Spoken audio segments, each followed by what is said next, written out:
My replacement heads came in, but I want to discuss a few things before I get to work on this. And it's going to be a little long, but I hope to help somebody that works on one of these 2 valves and strips it down this far, because most of the information on the internet is for the 3 valve 5.4, which kind of shows you the reliability issues that we already know about that engine anyway. But the 2 valves are 10 years older, and there's very little repair procedure available online compared to all kinds of information on the 3 valve. Most of the information on the 2 valve is in regards to that issue where it has spit and spark plugs if they're not tightened up properly. That seems to be the biggest issue people have with this engine. So I've been wrestling with these heads and the proper way to remove them and install them. And also another little issue too on the 3 valves. People were talking about when you remove the heads, you had to remove the receiver dryer. And this is where we're going to start. This is just a mock-up. I have the old head, the old gasket, and 1 bolt in there right now, because that bolt hits the dryer there on the way out. You can unscrew it all the way, but if you go to remove it, it just hits the dryer. You're not going to get it out of there. Now in removing the head, you can just let it sit in there, and it hangs up on the jug and the head gasket, which is not ideal, but you definitely don't want that happening when you're installing it. So there's an old-timer trick that applies to this. That's taking a piece of hose with a split in it, and all it does is it holds the bolt up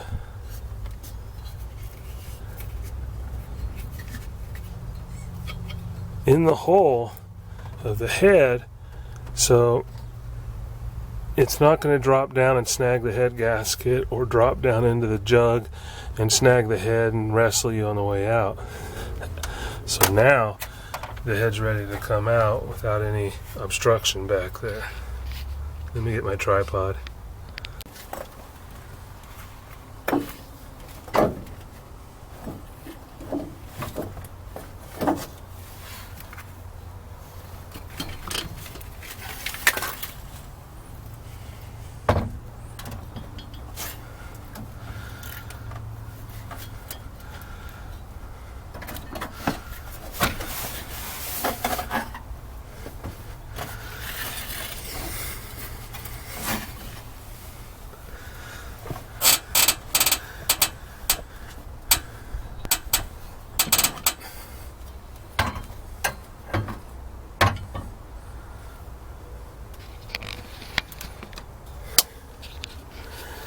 So you can see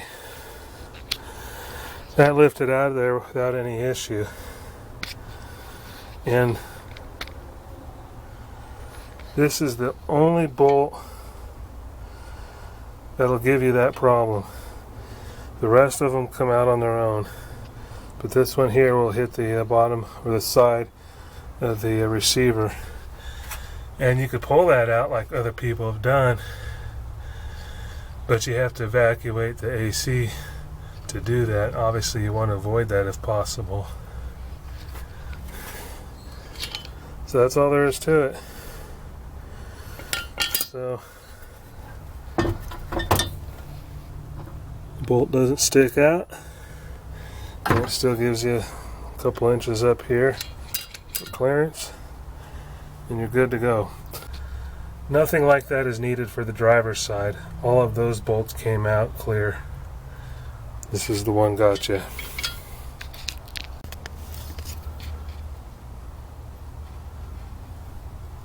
And that hose measures in at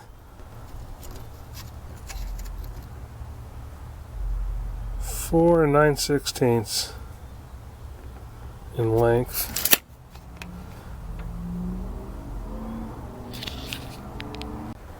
And it's a 3/8 emission fuel hose. Okay, the number 2 thing I wanted to talk about here, and it's more important than that bolt issue, is where and when to install the cams and the heads. You got to get it right, because you'll end up with bent valves if you're not. So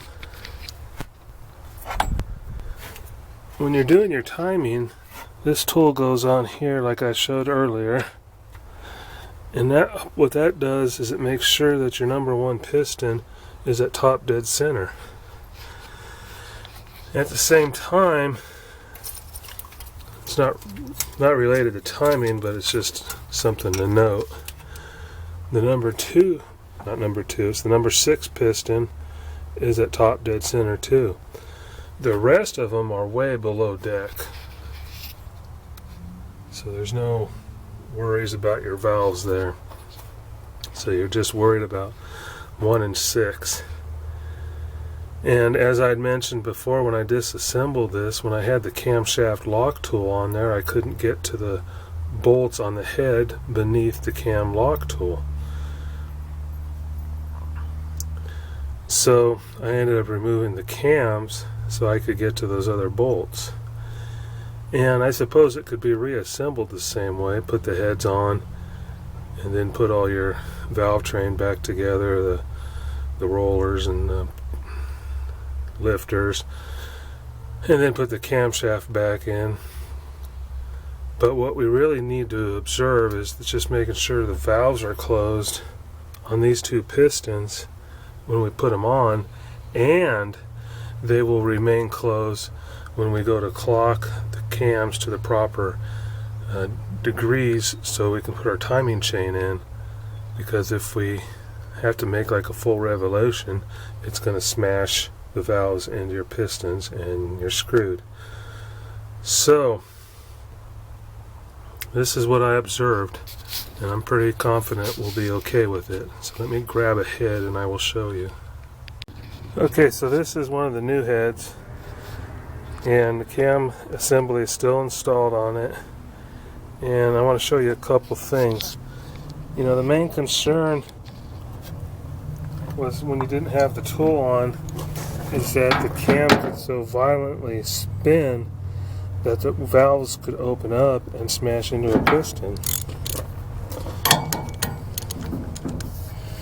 You can see by turning it, it does get to a point where it is fairly violent.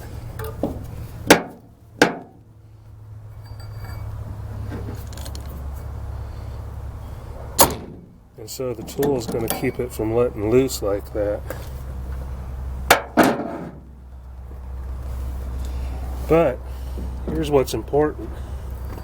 Okay, this is the driver's side head, and the engine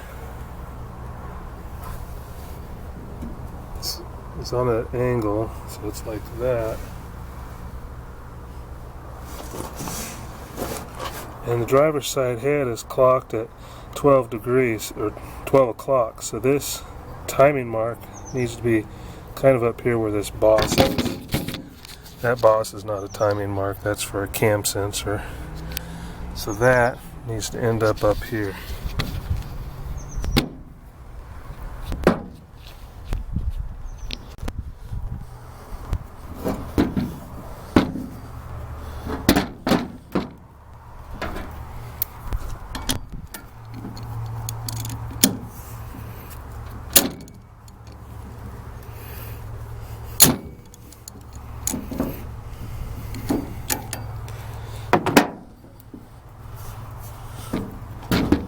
So right now, if this was mounted in the truck,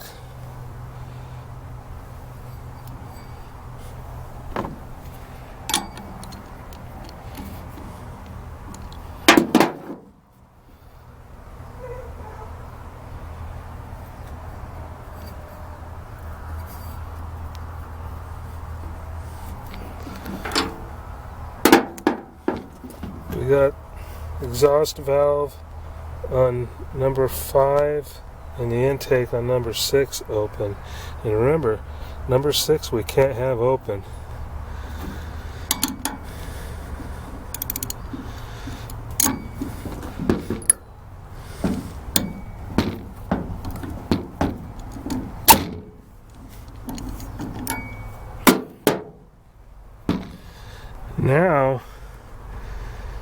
if we were in the truck, we wouldn't be at 12 o'clock, which would be up in this vicinity. So we're quite a bit off. But, so it looks like to me, the camshaft does have to come out. You install the head, and then put all this stuff back on. See, another way that may work, when the cam tool is installed, it's dead over these two bolt holes. And using a swivel in there just causes it to bind up. However, the initial torque is only 30 pounds on this thing. I wonder if I can get 30 pounds in there. No, that wouldn't work either.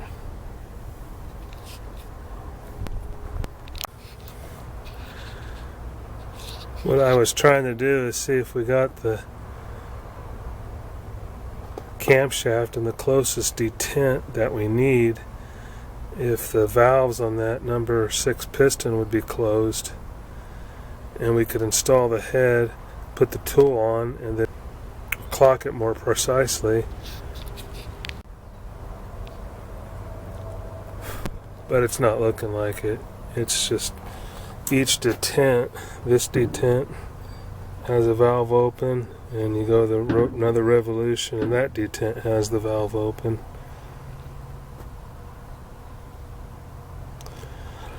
So it really looks like pulling the camshaft is the only accurate way to do this.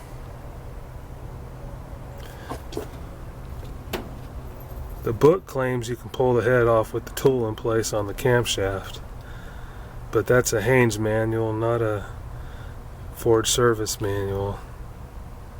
And we know how inaccurate Haynes and Chilton can be. They take shortcuts when they make those books.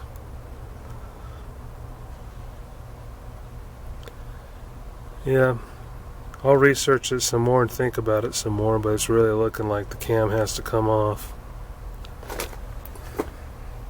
I'll keep you posted. Okay guys, I did a lot of research and a lot of pondering. I got it figured out finally.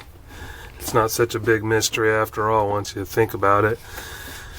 See, I got the tool in place, and that registers the crankshaft to where number 1 is at top dead center, because that's where you time it at. That's accurate, but that's not where you assemble and disassemble it at. So we take the tool back off, and we're going to clock that dowel pin at 12 o'clock. Right now it's about probably 11, 10. Anyway, we're going to bring it to 12. Right about there.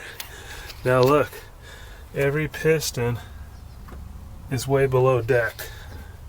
Your valves are not going to hit those pistons no matter what you did. And a lot of the bad information on the internet tells you that that's top dead center. Obviously it's not, but it is where it needs to be disassembled at. That's the information that's not being given out, or at least correctly. So you put it on 12 o'clock. So you put your heads on, then you put the cam lock tool on, clock the cams in the 11 and 12 o'clock positions. Then you can put the tool on there and roll it back, and you'll be at top dead center. That's when you put your timing chains on. So at that point you're going to have the cams locked to where the valves are closed, and there won't be an interference issue. So it's as simple as that. So 12 o'clock, put the heads on, clock the camshafts, lock them in place, reclock this to using the tool to get the number 1 piston to top dead center, put your chains back on and reassemble. So I hope that helps somebody, because it took me a lot of reading and a lot of research to figure this out, because a lot of the information is bad, or like the Haynes manual, it's clear as mud, because it tells you to pull the heads with the cam lock tools in place, which is not going to happen. You're not going to get those bolts off and out with that tool in place. It would be interesting if anybody has access to the Ford factory service manual to see how Ford says to do it. But I believe this is the accurate way, because as much as I've pondered it, there's no other way to get around locking those cams to avoid damage when you put the heads on, which you can't do because of the interference. And then, like I said, you could pull the camshafts off, put it in place, but you would still have to have all the pistons below deck like it is now to put the cam in place, because you're going to have open valves until you get the cam clocked properly.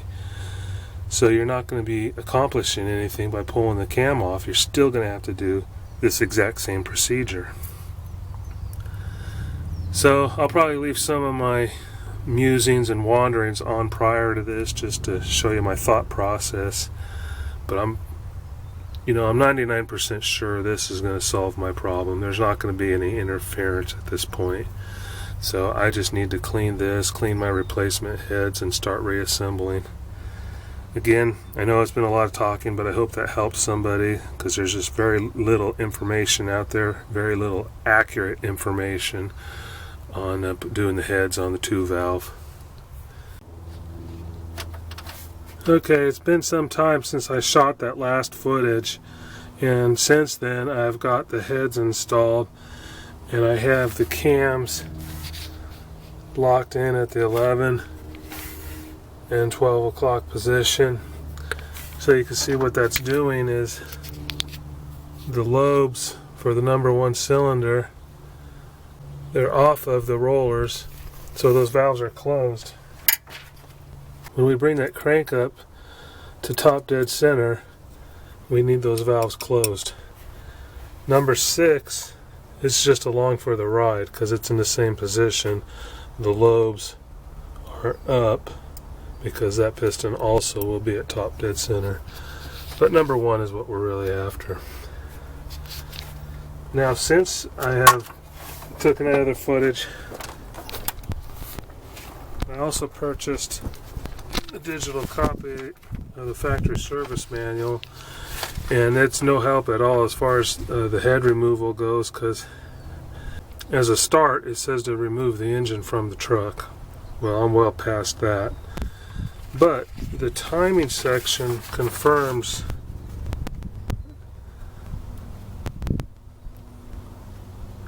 what I've come up with here. See, 11, 12 o'clock on the crank. Then you use that tool to move the crank over to about the 11 o'clock.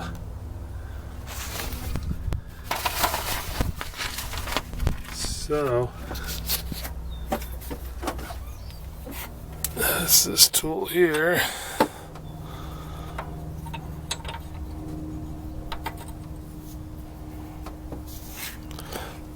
Let's see if I can do this one-handed.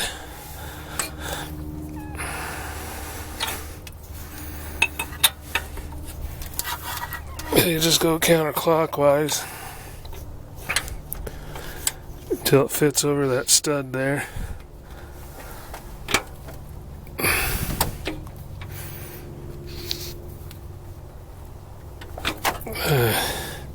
Keeps jumping it. There we go.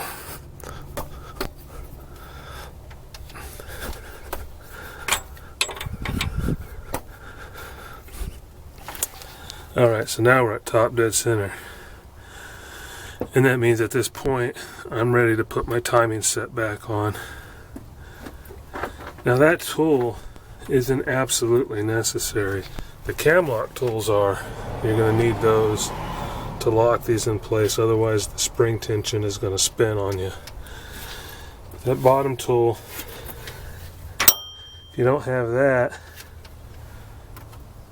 just put your crank gear back on, and then your timing mark will be at 6 o'clock once you're in position. So you can see the Woodruff keys at 11 o'clock now. And timing mark is at 6. So as long as you got that dead down at 6 o'clock, perpendicular to the oil pan, then you're where you need to be.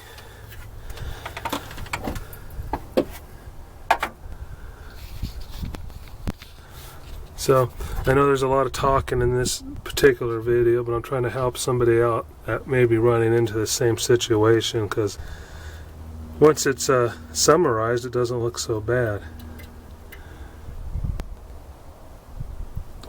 Anyway, thanks for watching, and I'll keep you posted on progress.